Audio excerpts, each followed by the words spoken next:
Valentine's Day, and it's Heart Health Month. Really, I didn't know that. Yes, it So, is. give us some important things to realize. The heart is a very important organ in our body, and we can live with it or not, I guess, if you don't take care of it, right? Right. And the good news here is that we are largely in control of the health of our hearts. That is, if we, have a healthy heart to begin with, we don't have a congenital issue or anything like that. In fact, there was Hmm. a Harvard study recently in the Journal of the College of Cardiology, and it found that women can reduce their risk of heart disease 90% by altering certain lifestyle habits, and men can reduce their risk by 80%. And of course, one of those is diet. And I want to talk about diet because that's one of the key things here. I want to talk about omega 3s. You might have heard of these. These are long chain omega 3s, EPA and DHA. Are, and these may actually reduce the risk for heart disease if you take them. And you can get them in fatty fish. You can get them in sardines. You can get them in mackerel and salmon. But the problem is many Americans do not get enough quantities of those fish to get the omega 3s they need, so they have deficiencies. And that's why I would really, really recommend omega 3s either from a fish oil or a krill oil capsule. Obviously, you can find these in the pharmacy. And if you are in need of help in choosing one, definitely talk with your pharmacist. Krill oil, I've heard, is maybe a little bit newer name out there. That's also, though, fish taste, right? That's correct. Although your capsules should not taste fishy. So, you take the capsules and you shouldn't even notice anything about a fish taste. And by the way, go to alwaysomega3s.com to find out more about the benefits of omega 3s. Okay. What else do we have that can be Okay. good for the heart? Well, we've got a beautiful display here of fruits and vegetables. It's a reminder that those who eat a large array of colorful produce, they're able to maintain their weight. They are able to ward off many different diseases, including heart disease, and so including colorful produce. And I've got watermelon here in the front, and this is a really great Wow. one. This actually can help to obviously maintain weight. It will also lower blood pressure, lower blood fats, lower blood cholesterol.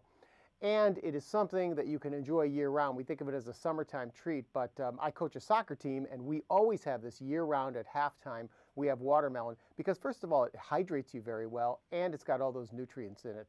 And if you go to watermelon.org, you can learn more about the benefits of watermelon. Jim, this is fantastic. I love watermelon, Me too. and I sometimes I never would put heart and health. I'll be honest with you with watermelon.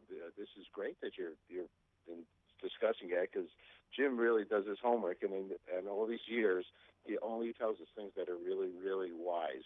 So thanks, Jim. That's Yeah, great. sure, no problem. Yeah, I mean, watermelon contains something called lycopene, which is very beneficial for men too. It's thought that it's a phytonutrient, and it's thought that that may help to ward off certain diseases. Tomatoes, similarly, but we use watermelon, like I say, religiously during our soccer season because it's a great, great halftime energy food. And by the way, for those of you who cannot get the recommended 8 servings of fruits a day and vegetables a day, I want to turn your attention to something called Jamba. This is a fruit smoothie.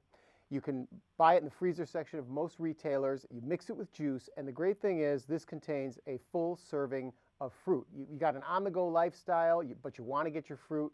That's where you want to turn. You want to turn to Jamba. Okay. What other good suggestions do you have, Jim? Well, if we're going to talk about heart health, we have got to talk about exercise because that is such a key component. And we've had such a miserable winter here in the East that I know many people have slipped out of their exercise programs because it's difficult and it's dangerous in some cases to go outside, even walking, because of all the ice. As soon as we start getting a thaw, and they promise us next week it's going to start happening, please get out there and please exercise. If you only do 30 minutes of walking a day, you're going to benefit your heart. You're going to lose a little weight. That always helps. And you're just going to get your heart stronger. Remember, the heart is a muscle. The more you exercise your heart, the stronger it's going to get. And if you've got any doubt, by the way, whether you can exercise, definitely talk with your doctor. Get an exam. Make sure your heart is healthy to begin with before embarking on a sudden exercise program. Jim, did you ever hear about putting your arms above your heart? Like, is that better for your heart? Does that stretch the muscle in your body? Do you think that's a good idea? Did you ever hear anything about something like that? Well, the only thing I can think with that is that perhaps that encourages the heart to beat stronger because it has to send the blood up. But other than that, I have not heard of that as a way to keep the heart healthy. Good old-fashioned Okay. walking will do it. Walking, running, swimming is great exercise too if you've got sore joints. Uh-huh. Okay. One thing to help to keep the heart healthy is to live healthy in the mind, because if Yes. you have stress on you, is this so? It puts adrenaline from the brain down into your heart, and that's one of the worst ways of not living a good life. Absolutely. You're absolutely right. And this is why I said at the beginning that the great news is in all facets, this is the one organ in our body that we have a lot of control over its health. And one of the ways is to reduce stress. Stress causes release of chemicals, which causes the blood vessels to constrict, the blood pressure to go up. And look, if you're healthy and you don't have high blood pressure to begin with, this is not going to hurt you in the short term. But over and over again, stress accumulates, you may start to develop high blood pressure as a result and damage to cardiac tissue. So yes, keeping the stress level down absolutely helps. And the way I feel it the most is when I drive. So what I've been doing is I've just been taking a deep breath and counting down when I'm starting to get aggravated with somebody, because you can't do anything about it. It's frustrating. You can't do anything about the person in front of you, so let it go. So traffic is part of life. Yeah, unfortunately it is. How about screenings? I think an annual screening, you and I have spoken about this over the years, are just screenings overall with regard to your heart condition and taking blood tests during that same time. Yes, I think especially if you've got a family history, let's say you're over the age of 40 and you've got a family history of hypertension. Hypertension, remember, is the silent killer. It is the disease none of us know we have until perhaps it's too late. So it is a good idea every year to at least get your blood pressure taken to make sure that you're within normal range. And if you're not, usually they'll start you off by saying, lose a little weight, exercise if you're slightly above. Then they may move to medications.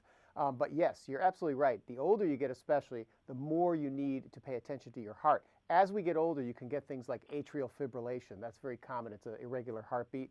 So we definitely have to pay attention to it. And I would say yearly is a good idea. And everybody should know their cholesterol, right? I mean, you should know your numbers. Definitely. And as a matter of course, by the way, an easy way to remember a good diet is, and we've got an example here, we've got half a plate of vegetables. Half a plate of make sure your plate is half full of vegetables, produce, and the other half can contain, lean meat. Remember, you want to eat lean meat in order to keep your cholesterol level down. So yes, you do want to have your cholesterol levels measured as well.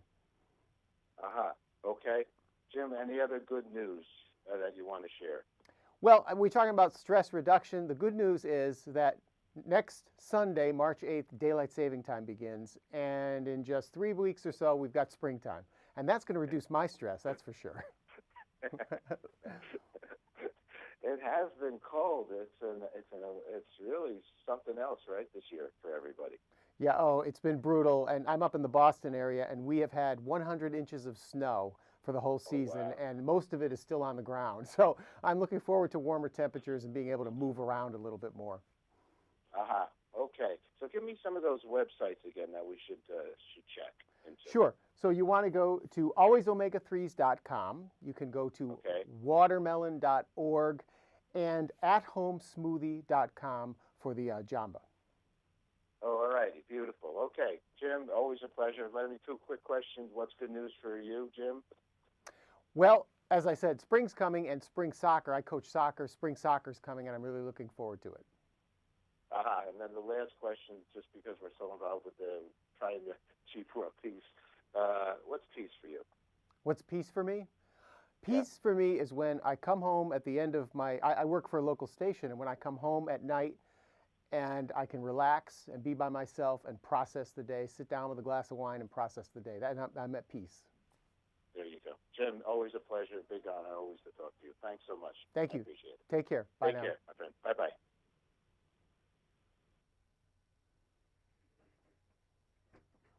Wonderful. Out of the box. The Daily Buzz is going to be 2. I didn't like how you did a Jamba. That was the only commercial in there. For me, this is a setup. For those who are on the go and find it hard to get your daily servings of fruit, Jamba is the way to go. Okay. It just needs a